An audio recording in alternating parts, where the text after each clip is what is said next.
Thank you for joining us for another episode of God, Law, and Liberty with David Fowler, President of the Family Action Council of Tennessee. Every week, we are putting culture, politics, and law on a collision course with the truth of God's Word. And now, here's David. Thank you for joining me for today's episode of God, Law, and Liberty. And today, we're going to answer the question, or try to answer the question, what is doing good in relation to law and in the sphere of politics? I'll begin to answer that question by making this statement. If Christianity is restoring the image of God in a person by the indwelling of Christ, who's the image of God, then what does that mean in relation to law and the exhortation of Peter in his first letter, that in the context of discussing rulers, he says, do good? What I hope to do today is to show how we think about the answer to that question will help us think more clearly about our charge to disciple the nations, which should help us perhaps better understand the conversation about Christian nationalism and what a Christianized nation would be. But before I get into that, I want to clarify something I said in the last episode 2 weeks ago. Took off for July the 4th. Hope you survived the absence of the podcast. But I mentioned in that episode, or I talked about in that episode, the metaphysics of beauty.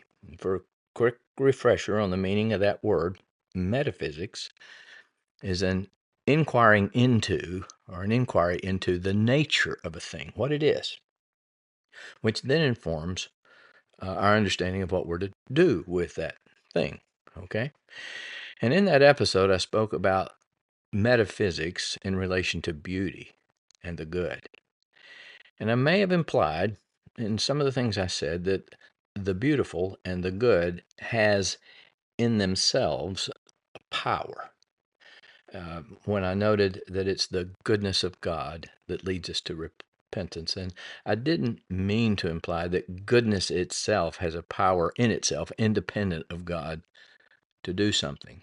Nothing has any power in itself, independent of God, to do something. But rather, the point would be we're the kind of creatures, this is our metaphysic, are the kind of creatures that respond to and are attracted to the good, which God uses to draw us to himself, who is good. Obviously, our affections and our minds can become so seared, and there can be a judicial hardening by God, like with Pharaoh, so that for a particular person, they may be unmoved by any form or expression of the good or the beautiful. But this is native, though our hearts are bent and polluted by the effects of Adam's sin, to being human, this attraction to the good and the beautiful. And that's what Moses was really talking about in Deuteronomy 4, verses 5 and 6, where he said, and let me just quote, "Behold," Moses is speaking, "I've taught you statutes and judgments, even as the Lord my God commanded me, that you should do so in the land whither you go to possess it." And then he says, "Keep therefore and do them, for this is your wisdom and your understanding in the sight of the nations, which shall hear all these statutes and say, surely this great nation is a wise and understanding people." You see, they're doing good, they're keeping the law, they're living by the law of God, would catch the attention of the nations around them. Now, of course, the thing is, you have to have a heart for the law of God to want to keep the law of God. The law of God is not something external to us, but as in Adam and Eve, in being made in the image of God, it was something internal to them, which is why just doing the law never brings about righteousness, because righteousness isn't doing the law, it is having the image of God restored in us so that we delight in the law and do the law. Okay, the delight in the law is what makes us righteous, that internal thing, rather than the external thing. So anyway, now onto our topic. What does doing good look like in law and politics given our present situation? Now, for a quick refresher, for those that maybe didn't hear the episodes 2 or 3 weeks ago when I started, this is what the Apostle Peter wrote in the first epistle, chapter 2, verses 13 through 16. Submit yourselves to every ordinance of man for the Lord's sake, whether it be to the king as supreme, or unto governors, as to them that are sent by him for the punishment of evildoers and for the praise of them that do well. For so is the will of God, that with well-doing you may put to silence the ignorance of foolish men, as free, and not using your liberty for a cloak of maliciousness or evil, would be another interpretation of it, but as the servants of God.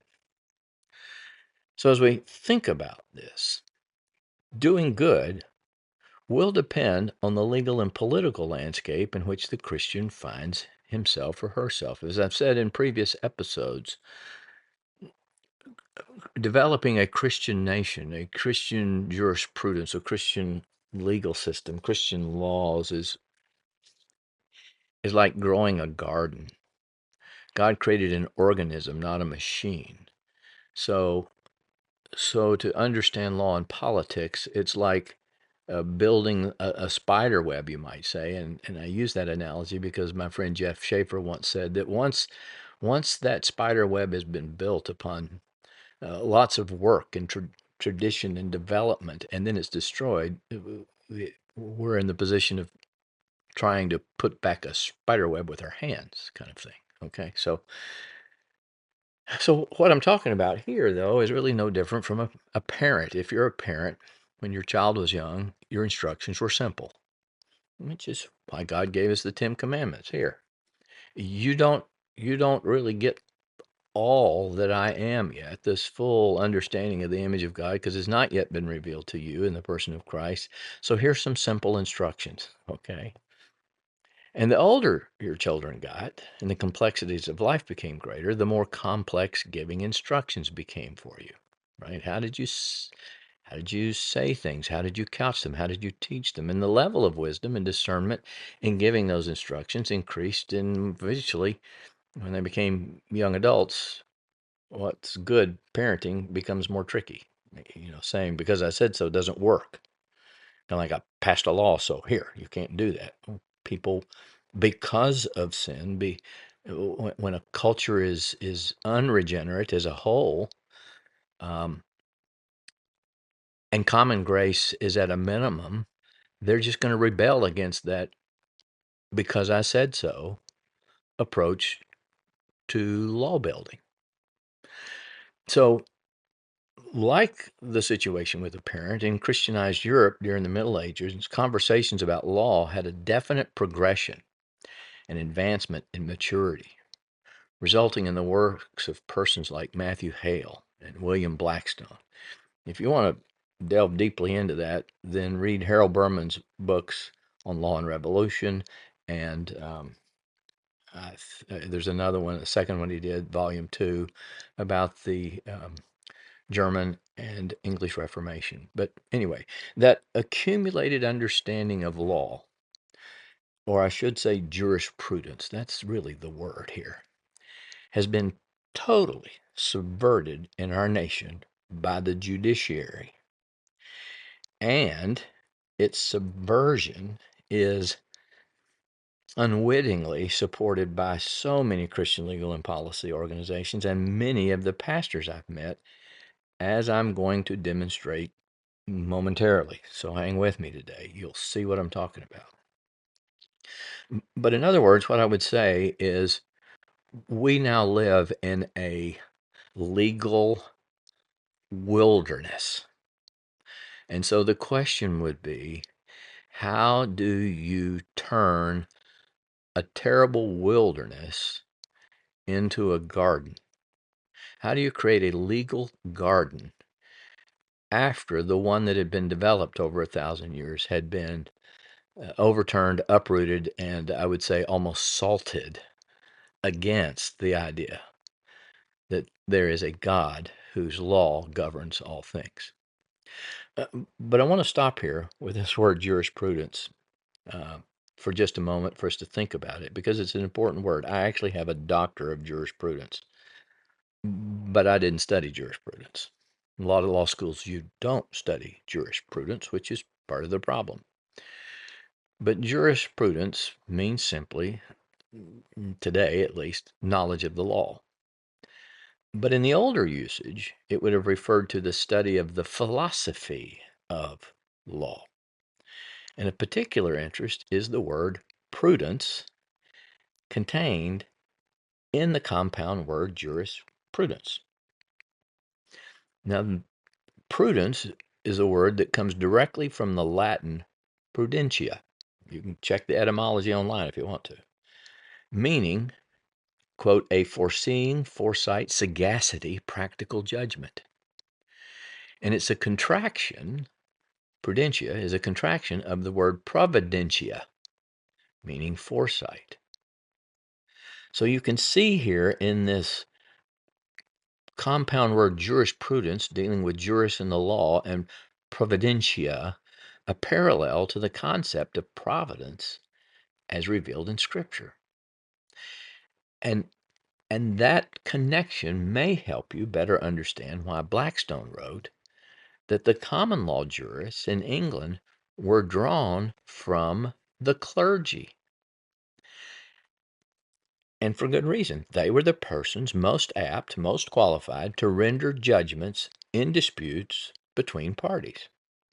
And where might we find this concept in Scripture? Well, in Exodus, where Moses sat judging disputes among the people. And listen to what's written in chapter 18 here. Moses' father-in-law, Jethro, is watching all these people standing around Moses all day, and Jethro asks him, "What's this thing you're doing for the people?" And Moses replies, "When they have a dispute," which is what happens in courts, right? "It comes to me, and I judge between a man and his neighbor, and make known the statutes of God and his laws." I mean, Moses and those he appointed to help him, Moses became sort of like the Supreme Court, I guess you could say, or we might say the first common law judges. They were taking fundamental principles of law, and in the wisdom and prudence that God supplied, they were deciding how to apply them to particular situations. That's effectively what the common law jurist was doing. That's what common law was. Now, let's apply this to what it means to do good. As you know, in 2015, the United States Supreme Court held that states could no longer limit the issuance of marriage licenses to a male and a female. Now, to reach that conclusion, which many people don't think about, we don't think about the reasons for things very much anymore. We just care about the results. Give me the bottom line. But to reach that conclusion, the court had to deny there was any metaphysical nature to marriage, any real reality to it, related to our bodies, particularly as male and female. So they're effectively saying that bodies do not communicate any nature, don't have any meaning beyond what is physically apparent. It's just stuff. And as I've said before, and I'll say again, evolution made meaningless the whole field of metaphysics. I mean, suggesting to those in places of influence in our judicial system that law should conform to a right consideration of the nature of things, to a true anthropology of what it means to be human, that's independent of or behind or beyond the stuff that constitutes the thing, is almost like asking them what the color blue smells like. It just is a nonsense statement. What do you mean? Is there a given nature to anything? We want to avoid that question. Now they know that question's out there, because even in the abortion decisions that reversed Roe, they said this involves very important moral questions, but they won't speak to that moral questions. But anyway, in response to Obergefell in 2015, I and some other scholars God brought into my circle developed what we've called the Marital Contract Recording Act. in which the state is required to recognize the validity of a marital relationship formed between a man and a woman, even though they did not get a license from the state beforehand. In other words, you didn't have to get permission from the government to marry. If you were competent to buy and sell a house, for example, or rent a condominium or some other thing, hire somebody to build your house, well, you were competent to get married, and the government should acknowledge that you've entered into this relationship. Now, after I came up with it, I presented it to about 12 pastors of various evangelical denominations in a meeting in one of our cities here in Tennessee, and they didn't like it. One of them even said he didn't like common law because it was just too imprecise. In other words, we don't like to have to exercise judgment. We want everything to be in black and white anymore, which may be, um, typical of legalists, right? I mean, that's what happened with the Pharisees, right? You're supposed to rest on the Sabbath, so they created all kinds of rules around that rest so that they could assure themselves they were resting on the Sabbath without having to exercise any judgment or wisdom or prudence. But anyway, about 2 years after that, a senior fellow for a national Christian pro-family organization said he didn't like the bill because we needed to have government licenses for marriage. And he said this, even if that meant the requirements for the license no longer made the sex of the parties a qualification for the license. Now, given the circumstances in which we find ourselves with the repudiation of God and real law, I don't call that doing good. Not in a biblical sense, and let me explain.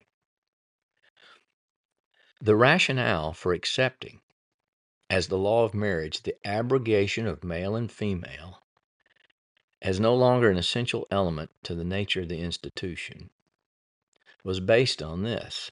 And I've heard this many times from good lawyers, sound Christians. They said, well, the minister's not accepting the state's definition so long as he only marries a man and a woman. Because when the state says any two people can marry, well, a man and a woman are any two people. And that's true.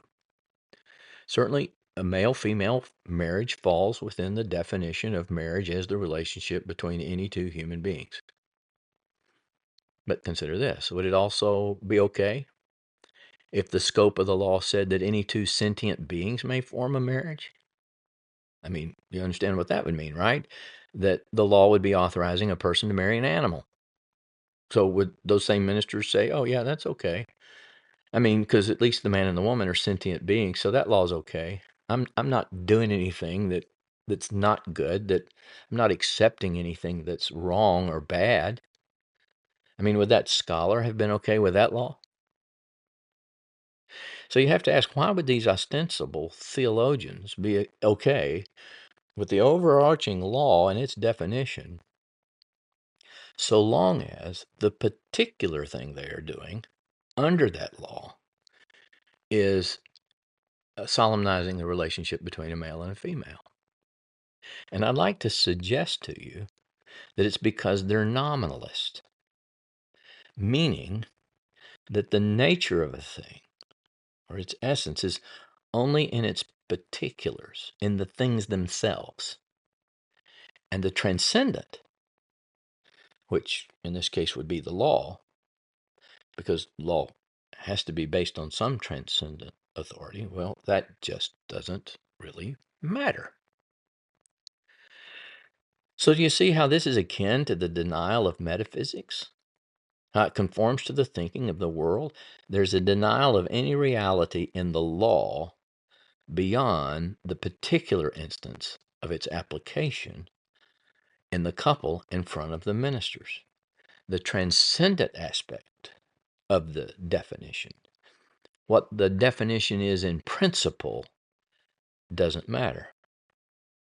Now, I'd suggest to you that Plato and those in his train on Mars Hill would have looked at these ministers at sort of askance and said, Paul I know because he believes in a God we can't see.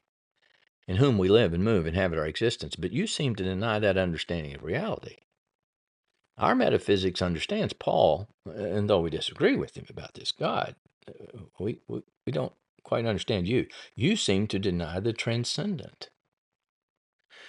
And of course, that's precisely what the United States Supreme Court said in 1938. I've read it before, and I'll go over it again and again because it's got to get through our heads. But the issue in Erie Railroad versus Tompkins in 1938 was common law and the nature of common law. What is common law? What is sort of the metaphysic of common law? And here's what the court said. They said the fallacy, that was the word they used, related to common law is this, quote, it rests upon the assumption that there's a transcendental body of law outside of any particular state, but obligatory within it unless and until changed by statute. Now, to have a transcendental body of law that is not tied to a particular state would require a transcendent authority for that law. So, latent in that very statement is the denial of God's existence, the God of the Bible. And to make it clear, the court went on and said this, quote, but law, in the sense in which courts speak of it today, does not exist without some definite authority behind it. In other words, God is not that authority, and Moses only imagined that he was. When Isaiah said that God is the lawgiver, he just was imagining vain things. He had a veil of religion that was hiding from him the reality of the real world, which was just the stuff of the world. And then the court continued. The common law exists by the authority of the state without regard to what it may have been in England or anywhere else. Now notice that Gnostic sense of cutting ourselves off from history. The court goes on to say the authority, and the only authority, is the state. In other words, we're cutting ourselves off from this centuries-long conversation about the development of law. We're cutting ourselves off and saying, no, the only authority for common law is the state. And because that's so, the court said, the voice adopted by the state as its own, whether of its legislature or of its Supreme Court, should utter the last word. So now the last word is not spoken by God, who says, repent, kiss the Son, lest I become angry, and break you with a rod of iron and shatter you like a potter's vessel. No, the last word is now spoken by the court of the legislature. So in other words, all law now comes from us, whether it's a judge or a legislator. And Moses would have said, no, law comes from God. And all the judge does is try to apply it wisely.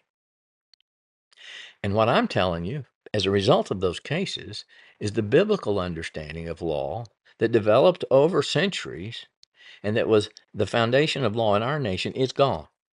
We now live in a desert, a wilderness, in which a biblical conception of law no longer exists. There's no foundation for it.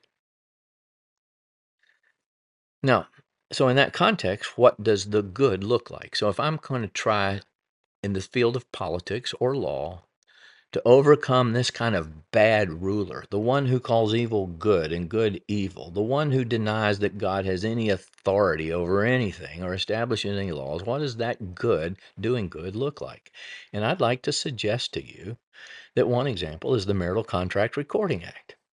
It seeks to reestablish that there is a law that exists independent of a Supreme Court ruling or a licensing statute by a legislative body pertaining to the marital relationship.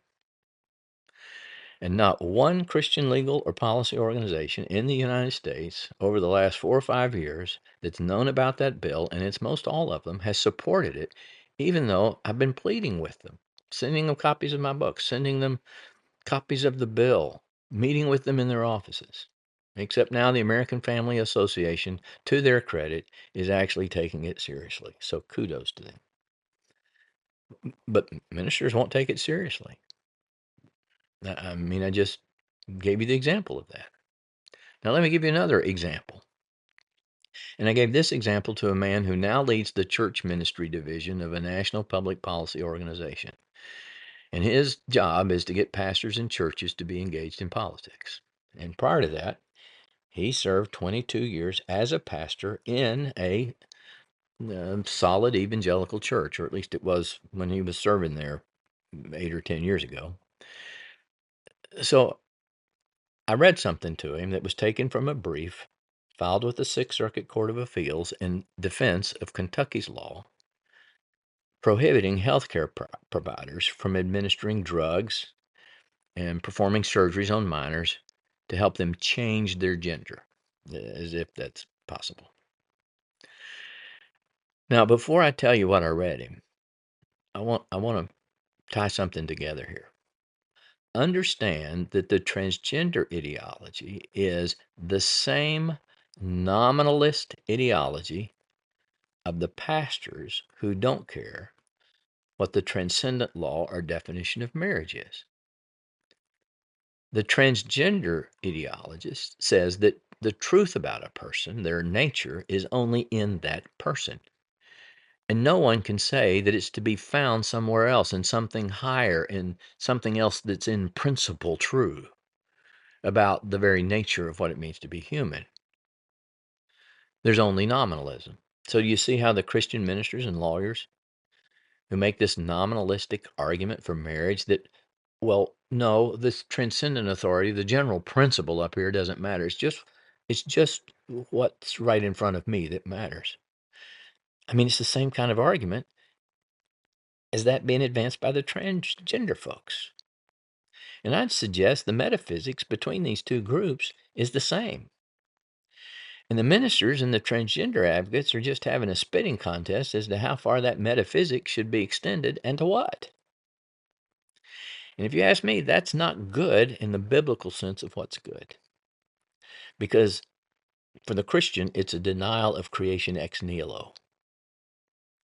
I mean, think about it. Anyway, back to my conversation with this pastor, this church engagement person, about this anatomy mutilation bill. So I read him this from the brief. Quote, given the mounting evidence that these sterilizing interventions harm children, in the absence of any long-term studies demonstrating their safety and effectiveness, Kentucky's law is necessary to protect children. So in other words, Kentucky's justified in passing this bill because there's mounting evidence that if you sterilize a child, that's harmful. And besides, there's no long-term studies demonstrating that the procedures are safe and effective. And I asked him, I said, do you understand the implications from a Christian perspective of what that brief by that Christian organization was saying? And I'll be honest, I looked at him. I didn't give him long to answer. And maybe I should have given him longer to answer, but the look on his face to me indicated he wasn't sure what I was driving at, which is what I get from most ministers and lawyers that I talk with. So here's what I told him. I said, in the old days, we would have said the law is that our nature is procreative. Being human is in principle to be procreative. That's the transcendent truth about what it means to be human. We're made to multiply. So any sterilization of a human being that's not directed to saving the person from a greater physical harm, like testicular cancer or something, for example, well, that's per se harmful. I don't need a doctor to tell me that. And therefore, it's unlawful, even if there's no statute on the books declaring that to be the law.